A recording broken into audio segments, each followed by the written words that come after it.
দাদার যখন বিয়ে হলো তখন মা উঠে উঠে দাদার দরজার দিকে যেত, দরজার গর্ত দিয়ে ঘরের ভিতরে উকি মারত আর তারপর কানে হাত লাগিয়ে ফেরত চলে আসতো। মায়ের এই ধরনের কাণ্ডকারখানা দেখে আমার ভীষণ রাগ হতো। কেন মা এভাবে নিজের ছেলে বউয়ের ঘরে উকি দেয়? যখন মায়ের এরকম আচরণের জন্য আমি তাকে আটকাতাম আর জিজ্ঞাসা করতাম যে তোমার কি দরকার হয় দাদার ঘরে গিয়ে এরকমভাবে উকিঝুঁকি মারার, তখন মায়ের চোখে জল চলে আসতো। আর যখন সে তার কেঁপে যাওয়া হাত তুলে বলতো আল্লাহ আমার ছেলেকে ক্ষমা করে দিও, সে আসলে এরকম নয়। তারপর বলতো দেখবে আল্লাহ বৌমাকে ছেড়ে দেবেন না কখনোই। আমি মায়ের কথা শুনে কেঁপে উঠতাম আর তারপর জিজ্ঞাসা করতাম মা আমাকে তো কিছু বলো যে আসলে কি এমন ঘটেছে। কিন্তু মা আমাকে কিছুই বলতো না। আর তারপর সেই দিন থেকে আমার মা সব সময় আমাকে নিজের সাথে রাখত, বৌদির কাছেও যেতে দিত না। হঠাৎ করে একদিন মায়ের শরীর ভীষণ খারাপ হয়ে গেল আর তারপর সে আমার বিয়ে নিয়ে চিন্তা করতে লাগলো, কিন্তু সময় তাকে সেই সুযোগও দেয়নি। কিন্তু মারা যাওয়ার আগে সে আমাকে বলে গিয়েছিল সোনা মেয়ে, নিজের বৌদির থেকে দূরত্ব বজায় রেখো আর রাতের বেলা নিজের দরজা ভেতর থেকে তালা দিয়ে শুয়ো আর বৌদিকে ভেতরে আসতে দিও না। আমি এরকমটাই করতাম। মায়ের মৃত্যুর কিছুদিন মাত্র কেটেছিল। একদিন বৌদি নিজের ঘরের মধ্যে রাতে ব্যথায় চেঁচাতে লাগলো। আমি ভুল করে দরজা খুলে বৌদির ঘরে চলে গেলাম, কিন্তু আমার পায়ের তলা থেকে তখন মাটি সরে গেল যেন। যখন বৌদি দরজা বন্ধ করে আমাকে, আমার নাম সালোনি, আমার বাড়ি চণ্ডীগড়, আমরা দু ভাই বোন, আর আমার বাবা পুলিশের কনস্টেবলে চাকরি করত। শোনা যায় যে পুলিশরা নাকি ভালো হয় না, তারা ঘুষ নেয়। কিন্তু এরকম কথা যারা বলে তারা কেন এটা ভাবে না এরকম কোনো কাজ আছে কি যেখানে ঘুষ নেওয়া হয় না? আর সমস্ত মানুষ একরকম তো হয় না। কিছু লোকের খারাপ কাজ করার জন্য সেই দোষটা সবার উপর এসে পড়ে। যেখানে খারাপ লোক আছে সেখানে ভালো লোকও তো আছে। আমার বাবাও ওই ভালো লোকদের মধ্যে ছিল একজন। প্রত্যেকটা মেয়ের জন্য তার বাবা তাই হিরে হয়। আর আমার বাবা তো ভালোর প্রতিমূর্তি তৈরি করেছিল আর প্রমাণ করেছিল যে সব পুলিশ একরকম হয় না। আমার মা বলতো যে যখন তাদের বিয়ে হয়েছিল তখন মায়ের বয়স 23 বছর আর বাবা 24 বছরের ছিল। বাবা বেরোজগার ছিল আর চাকরির জন্য চেষ্টা করছিল, কিন্তু যেখানেই সে চাকরির জন্য যেত সবাই এইটাই বলতো যে প্রথমে তুমি আমাদের খেয়াল রাখো, তারপর আমরাও তোমার জন্য কিছু একটা ভাববো। আর বাবা এটা বলে উঠে যেত যে ভগবানের কৃপায় আমার বাবা আমাকে কখনো ঘুষ নিতে শেখায়নি আর আমিও নিজের সন্তানকে তা শেখাবো না। এজন্য আপনি আপনার চাকরি নিজের কাছে রাখুন, আল্লাহ আমাকে ভালো রোজগার নিশ্চয়ই দেবেন। তখন যিনি ইন্টারভিউ নিচ্ছিলেন তিনি হাসতে লাগলেন আর বাবাকে বললেন এই জামানায় বিনা ঘুষে কোনো কাজই সহজ হয় না। যেখানেই চলে যাবেন ঘুষ ছাড়া আপনাকে কেউ সরকারি চাকরি দেবে না। বাবা বলেছিল যে আমি যে কাজই করব সেটা বিনা ঘুষেই করব, আর যদি চাকরি নাও পাই তাহলে সেটা আমার বাজে ভাগ্য, কিন্তু আমি আপনার মতো মানুষের পকেট ভরার জন্য একটা টাকাও দেব না। আর বাবা ঘরে চলে আসলো। কিছুদিন এভাবেই কেটে গিয়েছিল। তারপর একদিন মা বলল চিন্তা করো না, ঈশ্বর ভালোই করবে। যে জিনিসটা কপালে লেখা আছে সেটা তুমি পেয়েই ছাড়বে। বাবা বলল যেখানেই যাই সব থেকে আগে ঘুষের নামে মিষ্টি চাওয়া হয়। আমার পড়াশোনা কেউ দেখতো না, কিন্তু আমি ভেবে নিয়েছিলাম যে চাকরি আমি পাই না কেন আমার আল্লাহকে সাক্ষী বানিয়ে আমি সেই কাজটাই সৎভাবে করে যাব। আর যে সমস্ত লোকেরা এটা বলে আমাকে অফিস থেকে বের করে দিত যে তোমার মতো লোকেরা কখনো চাকরি করতেই পারবে না, তাদেরকে আমি দেখাবো যে আল্লাহর কৃপায় এখনও এরকম লোক আছে যে কিনা ঘুষ না নিয়েও চাকরি করতে পারে। বাবা তাই এভাবেই নিজের চাকরি করার চেষ্টাটাকে বজায় রেখেছিল। একদিন সে বাজার থেকে ঘরে ফেরার সময় রাস্তায় দেখতে পেল দুটো লোক একটা লোককে ঘিরে ধরে দাঁড়িয়ে আছে আর তার থেকে টাকা পয়সা ছিনতাই করছে। সবাই পাশ দিয়ে যাতায়াত করছিল, কিন্তু কেউ সেই লোকটাকে সাহায্য করেনি। বাবা ভীষণ সাবধানে ওই দুটো চোরের মাথায় কিছু দিয়ে মেরেছিল। সব কিছু এত তাড়াতাড়ি হয়ে গিয়েছিল যে সেই দুটো চোর সামলাতে পারেনি আর নিজের মাথা ধরে পড়ে গেল। তারপর সেই লোকটা যাকে ছিনতাই করা হচ্ছিল সে নিজের গাড়ি থেকে মোবাইল বের করে পুলিশকে ফোন করলো। কিছুক্ষণ পরে পুলিশ পৌঁছে গেল আর ওই চোর দুটোকে গ্রেপ্তার করে নিল। তখন ওই লোকটা আমার বাবাকে ধন্যবাদ দিল আর বলল যে এত লোকজন এখান দিয়ে যাতায়াত করছিল কিন্তু কেউ নিজেকে সমস্যায় ফেলতে চায়নি, কিন্তু আপনি আমার সাহায্য করেছেন। যতদিন আপনার মতো লোকেরা এই দুনিয়ায় থাকবে ভগবানের কৃপায় কেউ কারুর কিছু বিগড়াতে পারবে না। সাহায্যপ্রাপ্ত লোকটি বাবাকে বলল, আসুন আমি আপনাকে ঘরে পৌঁছে দিই। বাবা বলল, আমি আপনাকে সাহায্য করেছি, তার জন্য আমার পুরস্কারের প্রয়োজন নেই। সেই লোকটা বলল, আপনি ভীষণ ভালো মানুষ, আপনার সাথে দেখা করে আমি ভীষণ খুশি হলাম। আর তারপর বাবা ঘরে চলে গেল। কিছুদিন পরে বাবা আবার ইন্টারভিউর জন্য গেল। আর যখন বাবার নম্বর আসলো সেই লোকটাই পুলিশের ইউনিফর্ম পরে চেয়ারে বসেছিল। যখন সে বাবাকে দেখলো অবাক হয়ে গেল। তখন সে বলল, দেখুন এটাকেই ভাগ্য বলে। আমি জানি আপনি একজন ভালো মানুষ, আর আমি যদি আপনাকে এই চাকরিটা দিই তাহলে আপনি বুঝবেন আমি আপনাকে আমার উপকারের বদলে চাকরি দিচ্ছি। বাবা বলেছিল এটি কোনো ভালো কাজের জন্য করা উচিত, কারণ যারা ভালো কাজগুলি মনে রাখে তাদের মধ্যে এই ইচ্ছাটি তৈরি হতে শুরু করে যে তারা অন্যকে তাদের প্রতি কৃতজ্ঞতা দেখাতে চায়। আমি যদি এই কাজ করতে সক্ষম হই তাহলে ঠিক আছে, না হলে আমাকে অনুমতি দিন। এখন সেই পুলিশ লোকটি বললেন, ঠিক আছে, আপনি যদি এটি করতে সক্ষম হন তবে আমরা আপনাকে ফোন করে জানিয়ে দেব। এরপর বাবা বাড়ি আসলো আর তারপর 1 মাস পরে বাবা চিঠি পেল যে বাবার পুলিশের চাকরি হয়ে গেছে। যেদিন বাবার জয়েনিংয়ের ডেট ছিল সেই দিন সেই পুলিশওয়ালা লোকটি, যে কিনা বাবার থেকে বড় ছিলেন, উনি বাবাকে বলেছিলেন, আপনি এই চাকরিটার জন্য সঠিক, এজন্য আপনি আজ এখানে। এটাকে তুমি দয়া বা উপকার ভেবো না। বাবা মা ভীষণ খুশি ছিল আর সবসময় এভাবেই কাটতে লাগলো। ভাইয়ের পড়াশোনা পুরো হয়ে গেল, তারপর সেও ব্যাংকে চাকরি পেয়ে গেল। মা বাবা ভীষণ খুশি ছিল এবং একটা ভালো জীবন কাটাচ্ছিল তারা। বাবার সার্ভিস শেষ হতে 1 বছর বাকি ছিল।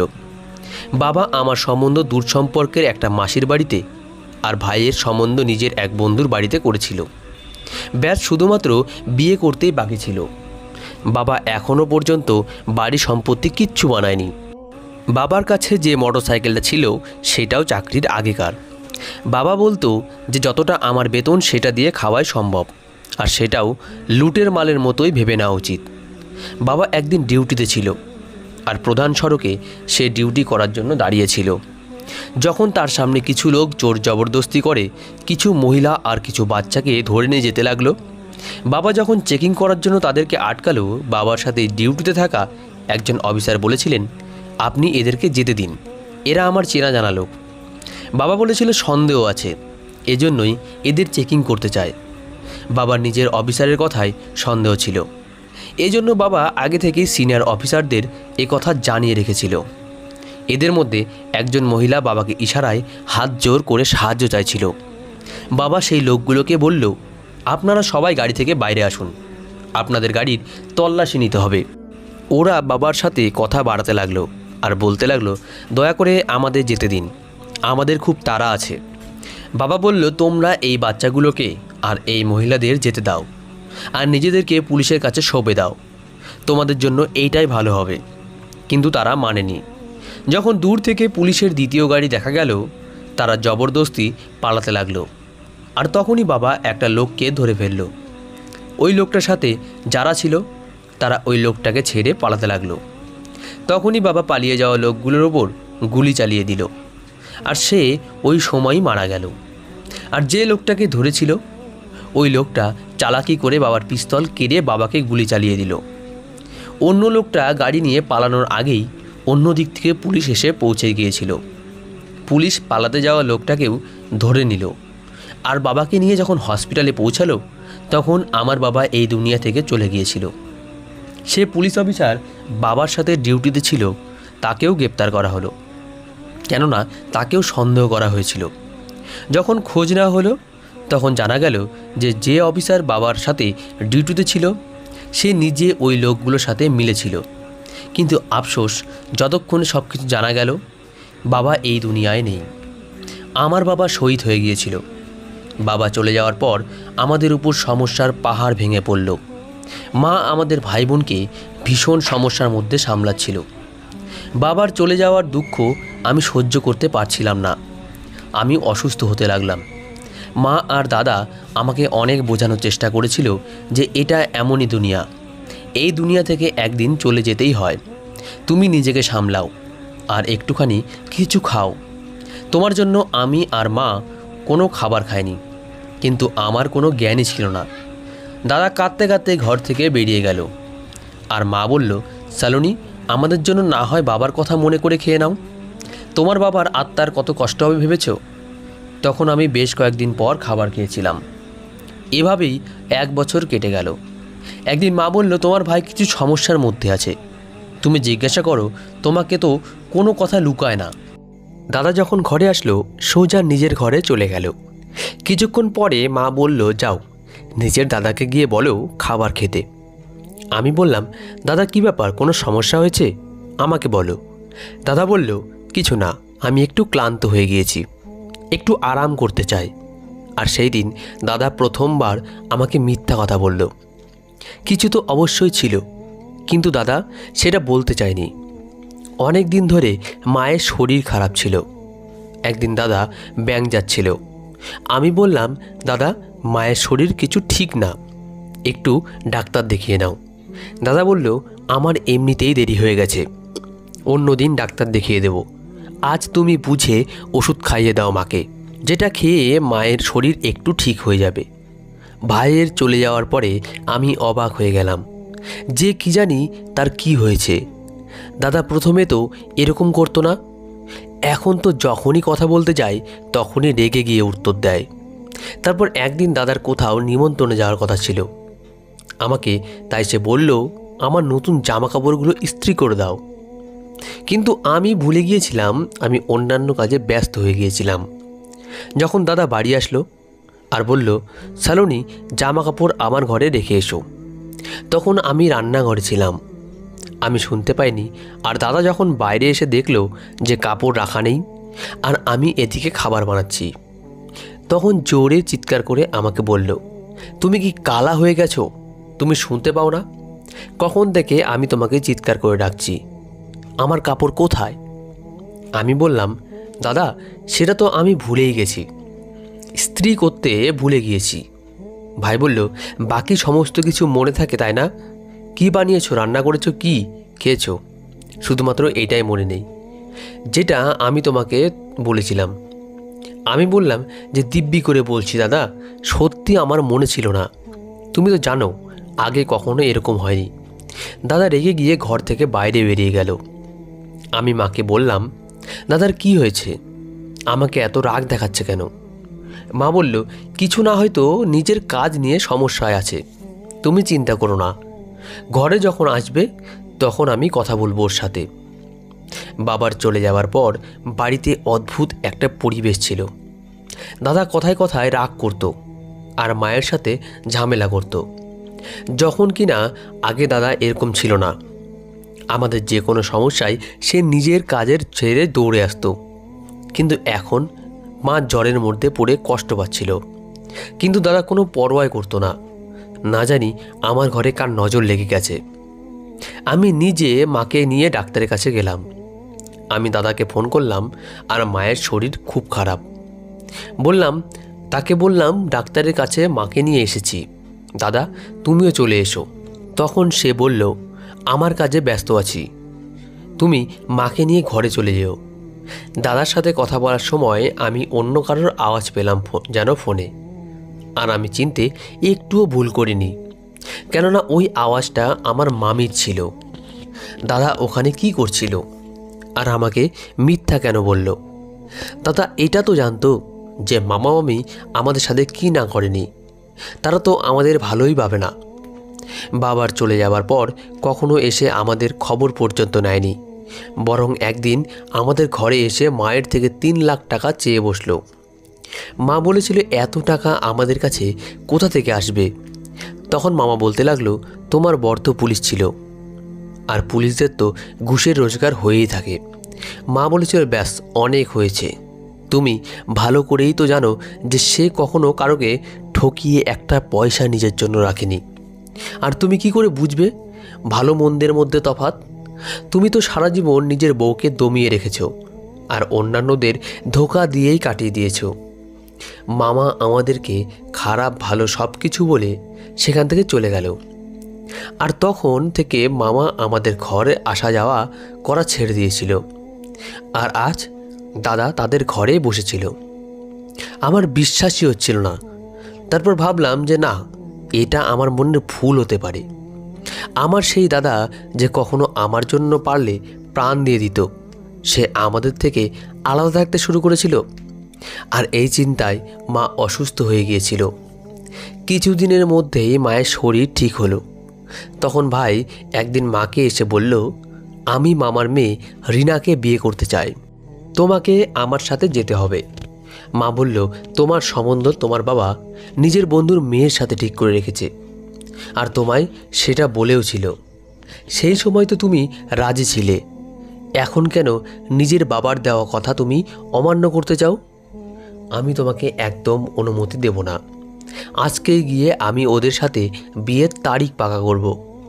তারা কবে থেকে অপেক্ষায় আছে। একবার তারা জিজ্ঞাসা করেছে যে কবে বিয়ের জন্য তৈরি হব আমরা। আমি এবার আর দেরি করতে চাই না। সেই সময় তোমার বাবা যে সিদ্ধান্ত নিয়েছিল তোমাকে জিজ্ঞেস করেই নিয়েছিল। কিন্তু দাদা পরিষ্কার বলে দিল যে আমি মামার মেয়ে রিনাকেই বিয়ে করব। যদি তুমি সঙ্গ না দাও তাহলে আমার মৃত্যুর জন্য তুমিই দায়ী হবে। আমি রিনাকে বিয়ে করার জন্য কথা দিয়েছি, আর মামিও রাজি আছে। মামি বলেছে নিজের মাকে নিয়ে এসো, কবে থেকে তোমার জন্য অপেক্ষায় আছে। তোমাকে ভীষণ ভালোবাসে। জানি না কেন তুমি মামিকে বুঝতেই পারো না। মা বলল, ঠিক আছে, ভালোভাবে চিন্তা করে নাও। তুমি নিজেও জানো না তোমার মামি কিন্তু আলাদা মেজাজের মানুষ। কাল তোমাকে পস্তাতে না হয় তখন তুমি যেন বলো না যে মা আমাকে বরণ কেন করেনি। ভাই বলল, যদি আমার সাথে না যেতে চাও তাহলে যেও না, কিন্তু এভাবে কথা বলার কোনো দরকার নেই। আমি আর মা ভীষণ চিন্তায় পড়ে গেলাম। আমাদের এত ভালো ঘর ছিল যেটা অদ্ভুত হতে লাগলো, আর দিনের পর দিন পরিস্থিতি খারাপ হতে লাগলো।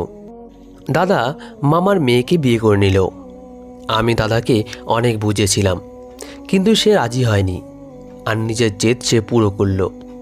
মামার মেয়ে রিনা নিজের মায়ের মতোই ভীষণ জ্বালাচ্ছিল। ভাইয়ের সামনে এসে খুবই আস্তে কথা বলতো, কিন্তু যেই ভাই ঘর থেকে বেরিয়ে যেত তখন বৌদির ব্যবহার মায়ের সাথে অদ্ভুত হয়ে যেত। যখন আমি এই ব্যাপারটা নোট করলাম তখন আমার বড় অদ্ভুত লাগলো। দাদার যখন বিয়ে হলো তখন মা উঠে উঠে দাদার দরজার দিকে যেত, দরজার গর্ত দিয়ে ঘরের ভিতরে উকি মারত। মায়ের এই ধরনের কাণ্ড কারখানা দেখে আমার ভীষণ রাগ হতো। আমি মাকে জিজ্ঞাসা করলে সে আমাকে কিছুই বলতে চাইতো না, কিন্তু মাসিকে সে সমস্ত কথা বলতো, আর তাকে বলতো যে তুমি তাড়াতাড়ি এখানে এসো। মা সবসময় চিন্তায় থাকতো আর আল্লাহর কাছে প্রার্থনা করতো আমার ছেলেকে ক্ষমা করে দিও। আর আমাকে বলতো, তোমার বৌদি রাত হতেই যে ধরনের কাণ্ড কারখানা করে তুমি দেখো, তোমার বৌদিকে আল্লাহ ছাড়বে না। আমি মায়ের কথা শুনে কেঁপে উঠতাম। বৌদি কয়েকদিন থেকেই দাদাকে এই ব্যাপারে উস্কাতে লাগলো যে নিজের বোনের বিয়ে তার দাদার সাথে করে দিতে হবে, আর দাদা তো সেটাই করতো যেটা বৌদি চাইতো।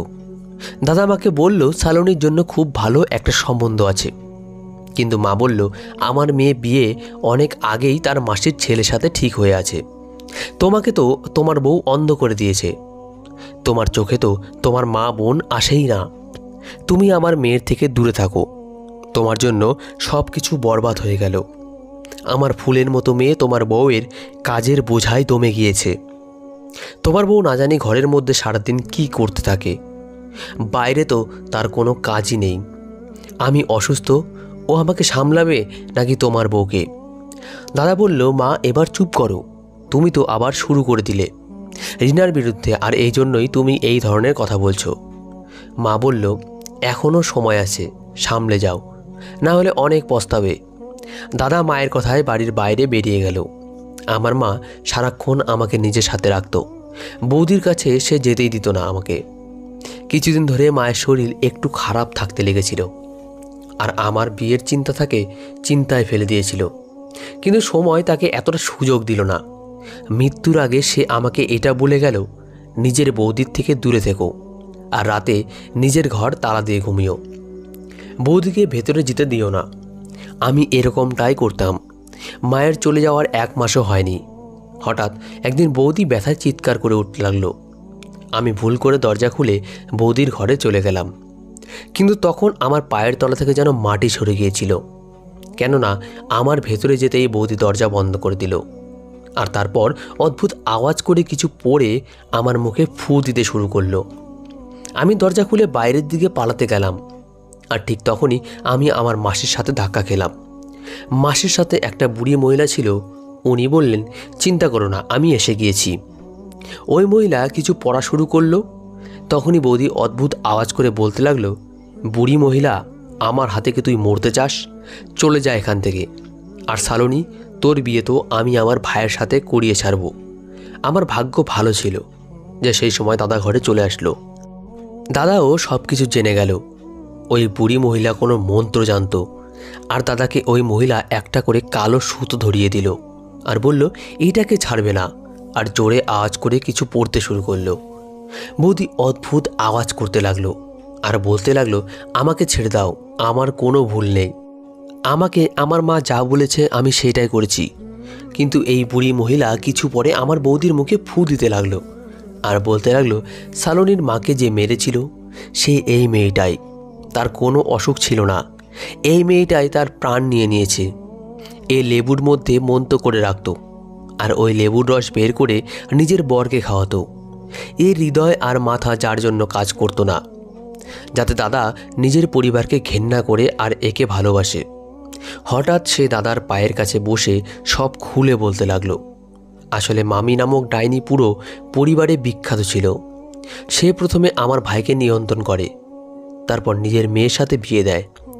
আমার বৌদি প্রতিদিন রাতে ঘরে একটি বাতি জ্বালাতো, যাতে আমার ভাই তার নিয়ন্ত্রণে থাকে এবং এই বাড়িতে যাতে কেবল আমার বৌদি শাসন করে। আন্টির আসতে দেরি হয়ে গেল। মা মারা যাওয়ার আগে কেন সে আসলো না?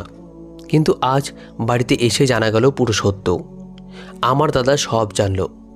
দাদার সাথে সাথে স্ত্রীকে তালাক দিয়ে বাড়ি থেকে বের করে দেয়। এখন দাদা কাঁদছিল।